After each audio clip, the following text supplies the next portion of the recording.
This videocast is brought to you by Gantt Pro, online Gantt chart software for teams. Thanks for tuning in. I'm Ben Aston, founder of The Digital Project Manager. And I'm Kelly.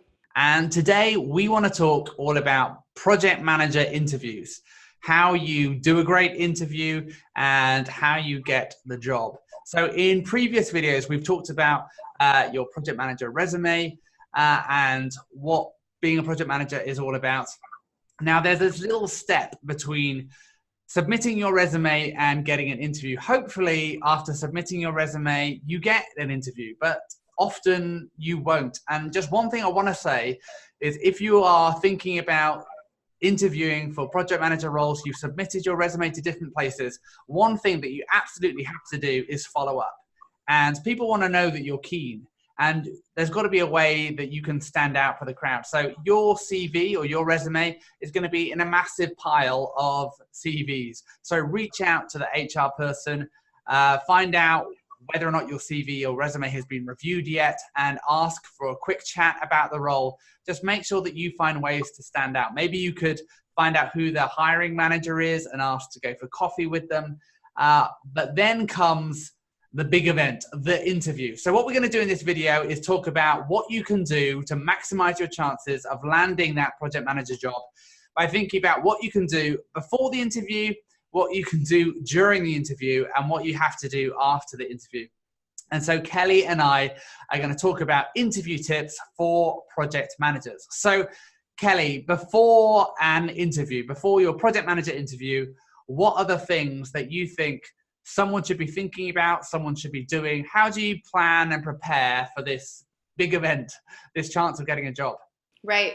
So when I myself am preparing to be interviewed and go into an interview, I like to prepare my questions first, actually. So it's inevitable that you are going to get asked, do you have any questions? And if you aren't asked that, that would be a red flag in my mind.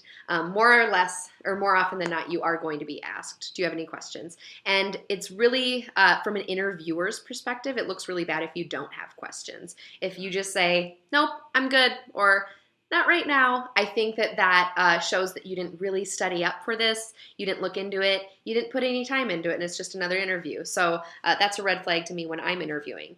But prepping those questions, I like to think about different aspects, like ask a question about the team that you'll be working on. Ask a question about the project sizes and the client that you work with or the clients.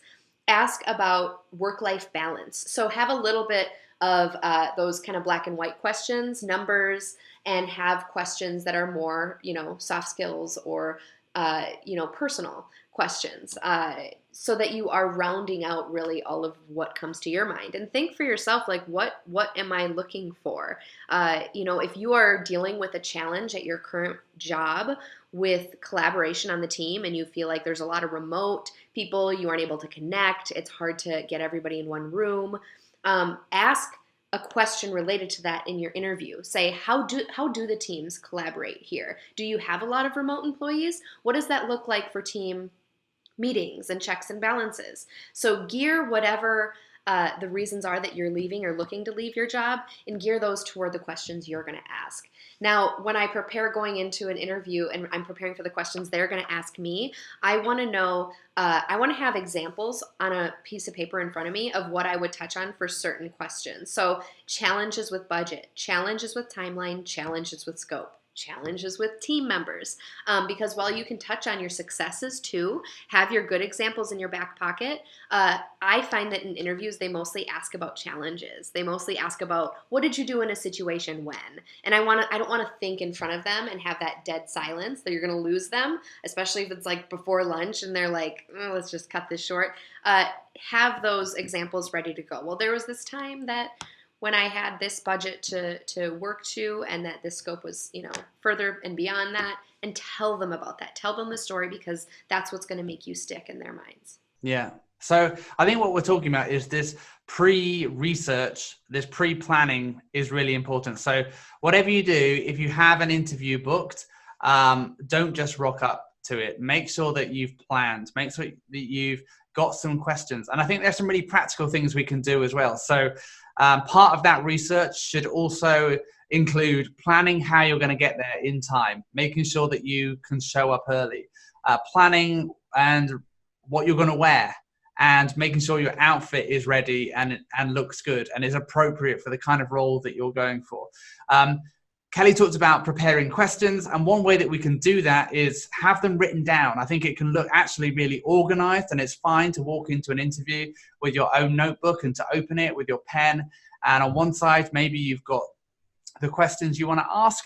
The other thing is the things that you want to communicate, the stories you want to tell, and the dialogue that you think is important for that interview. So the research and preparation is really key. The other thing you can do in North America, it's not so much in the UK, but I know bringing a copy of your resume or your portfolio to the interview shows again that you're prepared. And often the interviewer, it prevents them having to just kind of go on their laptop and find the latest version of your resume or bring up your LinkedIn. So there's loads of research you can do and preparation. Make sure that you are prepared. And if someone says to you, hey, can you just pop in for an interview this afternoon? I'd probably recommend saying no. Can we do it on Wednesday next week or something? Buy yourself some time. It's better to be prepared than to just dive straight into it. So think about getting prepared, doing your research. And the other component, I mean, Kelly, you touched on this, but it's thinking about, okay, what are the stories? What's the experience I need to communicate? We need to practice saying this. So it's one thing to know it in our minds, it's another thing to actually talk about it, to think about how we talk about our experiences or those behavioral questions. Okay, tell me about one time when something went really badly with one of your projects. Think about how you're going to answer that. One question that I always find surprising when I ask it, because it's such a classic question, but people are always surprised when I say to them, hey, so you've been telling me all about all these good things that you are great at, but what are you bad at? What are your weaknesses? It's a really direct question, and people are often really surprised when I asked it, and they stop and think and like, I don't know. And for me, not having thought about that is not a great thing. So do some research, practice, prepare. Those are the things that you can do before the interview. But now we are in the interview itself. We have been waiting in the lobby. We've greeted the person who's interviewing us. Maybe we had an interview with HR first, but we're sat in the room waiting for the interviewer to come in. Kelly, what's your kind of action plan for during the interview? What are you trying to do? What's your plan? Right. So going into the interview, I want to make sure, like you said, I have my notebook. Because I do, sometimes they bring up either, have you read this book, or have you heard of this? And I want to write that down. I want to make sure that I'm following up, because you might have another follow-up interview, and it's really impressive to show that you followed up on that thing. So I have my notebook. I'm dressed smart, right? I'm wearing business professional, because it doesn't matter if you know that this is an agency that maybe jeans are fine all the time and, it's really the Silicon Valley type feel. I don't care. Show up business professional, because you want to show up to that as you would show up to a client meeting, because you want to show that you are able to do that. And then come in come in early. I like to get there 10 minutes early.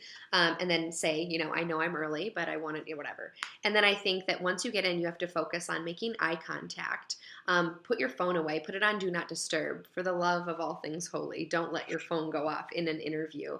And make sure that you introduce yourself and understand who each person, if there's multiple people in the interview, maybe write down who they are and what their titles are. So while you're going through the interview, you might come up with some questions specific to their discipline.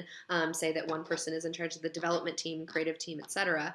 And so that you can make sure they feel heard. I think it means a lot, especially if you call out someone's name that introduced themselves to you 30 minutes ago, so that you can show you're listening and you care about being there.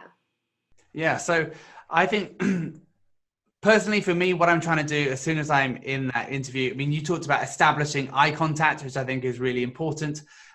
We want to give them a good, solid handshake, be dressed smart, and we want to make a good impression. Like, I think it's something like in the first 30 seconds, either the person has decided they want to hire you, or they've decided they don't really like you. So that quick win is really important in establishing some kind of rapport as early as possible.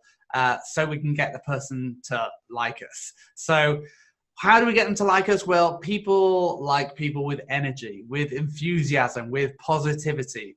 So think about how you can sit up, how you can smile, how you can ask the person how their day is, how you can thank them for talking to you in the first place, thank them for the opportunity. And, you know, ego bait goes a long way as well. Say to the interviewer, hey, I checked out your LinkedIn profile. Looks like you've got some incredible experience. I'd love to hear more about this.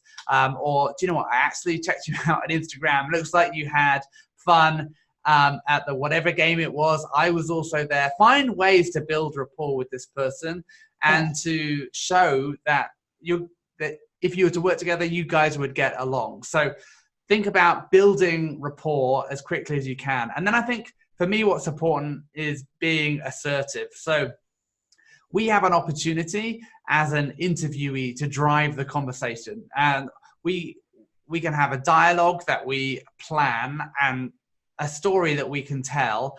And actually, if we have a lot to say as an interviewee, it makes the interviewer's job easier.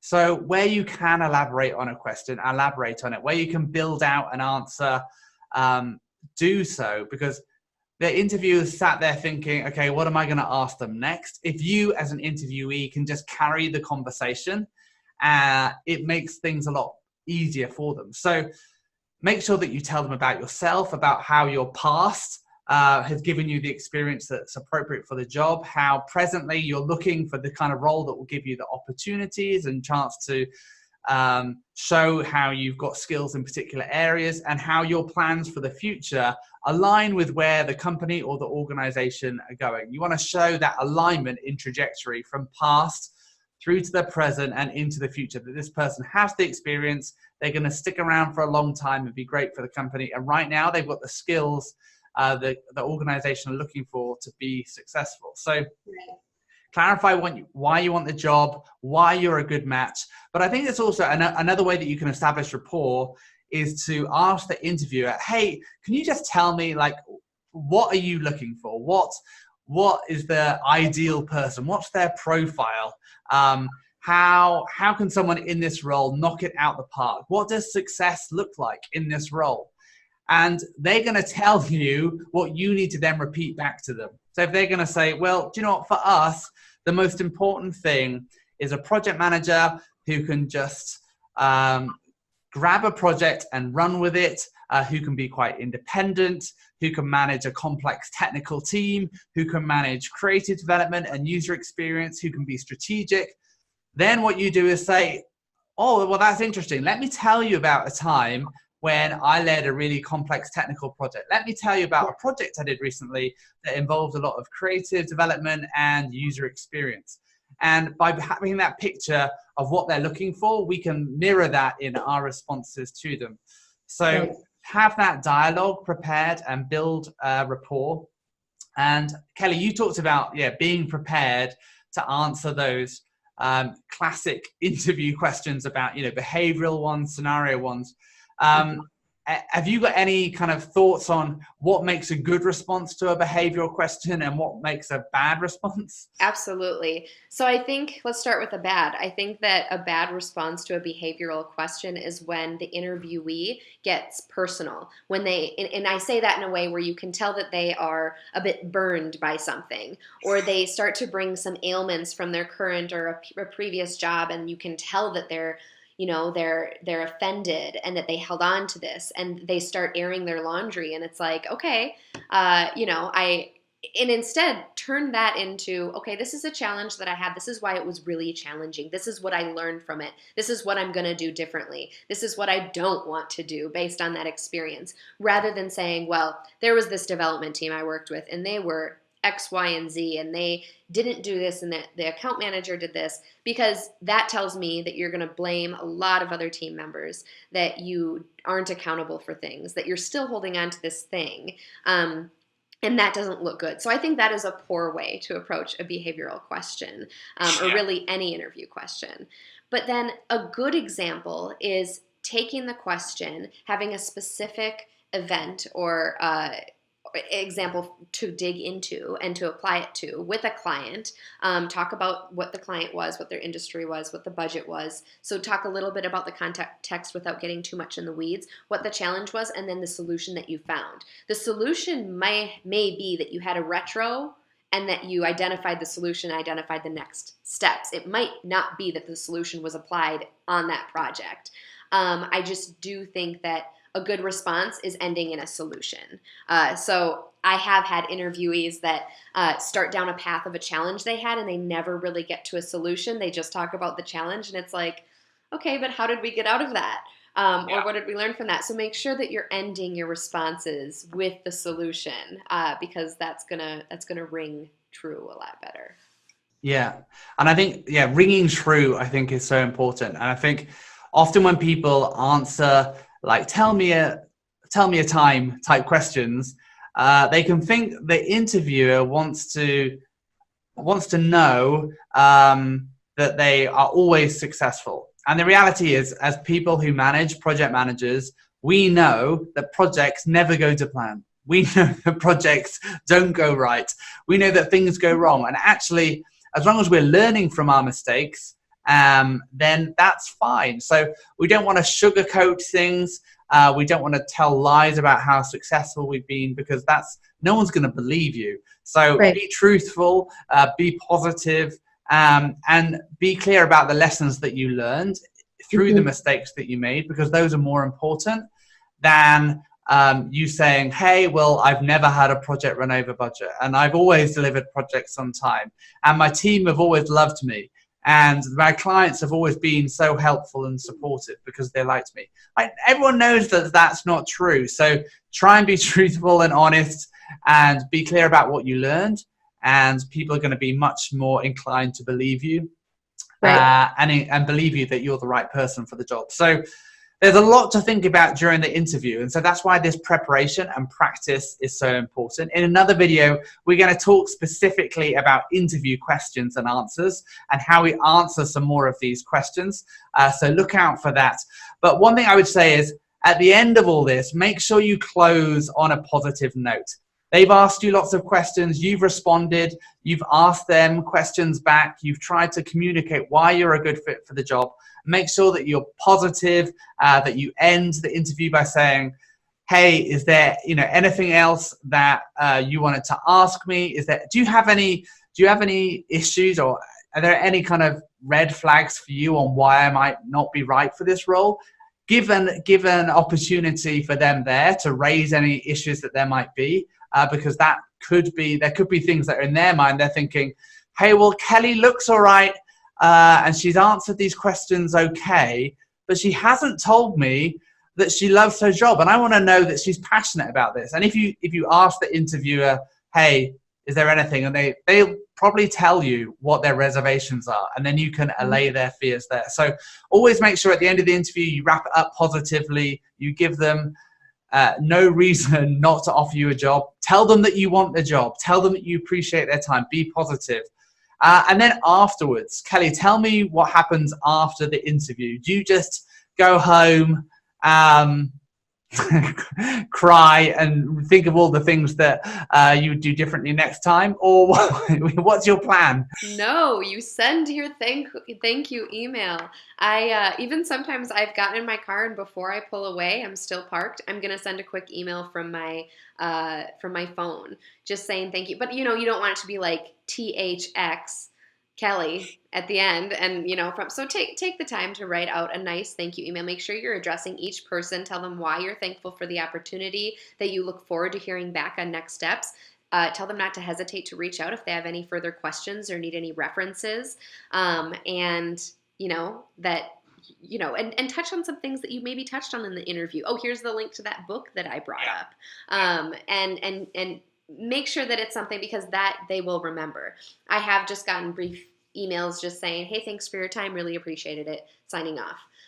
And what I remember are the really well thought out, because again, when you're taking the time to invest in that interview experience, that does speak volumes to the interviewers. So taking the time to write a nice thank you note, I think is so invaluable. And I think the other aspect that I think is really important, after we've sent the note, supposing we don't hear back from them, supposing they don't say, okay, yeah, great, thanks, we'll be in touch, follow up. And what can happen is that we have an interview, we write the nice thank you note, they like us, then nothing happens, someone goes on vacation, then they start interviewing other people, you can just get forgotten about. So don't be afraid of following up again and showing that you're really keen on the job, that you really want it. Right. Keep telling them that. Hey, I'd love to find out what the next steps are, when you're going to make a decision. I'd love to start on the 1st of October. Is that possible? And tell them, show them how keen you are and how much you want to push through like the next steps. And you'll find that the outcomes can be a lot more positive. So I hope you found that helpful in thinking about preparing for an interview as a project manager. There's lots of things you need to think about beforehand. There's the interview itself where you want to drive the agenda and tell your story and communicate why you're a good fit for the job. And there are things that you can do afterwards as well to wrap everything up nicely and to increase your chances of landing the job. We're going to have another video where we talk about interview questions and dive into the details. And we've also got another video on preparing your resume so that you get the interview in the first place. But think about this process as a whole. What can you do to set yourself up for success? Plan and execute on it to make sure you land the project manager job. And if you're looking for support in this, I'd love to encourage you to join our community. It's called the Digital Project Manager. We have a membership where you can find stacks of templates, ongoing training, workshops, office hours, everything you need to level up and be a better project manager. So head to thedigitalprojectmanager.com to find out more. But until next time, thanks for watching.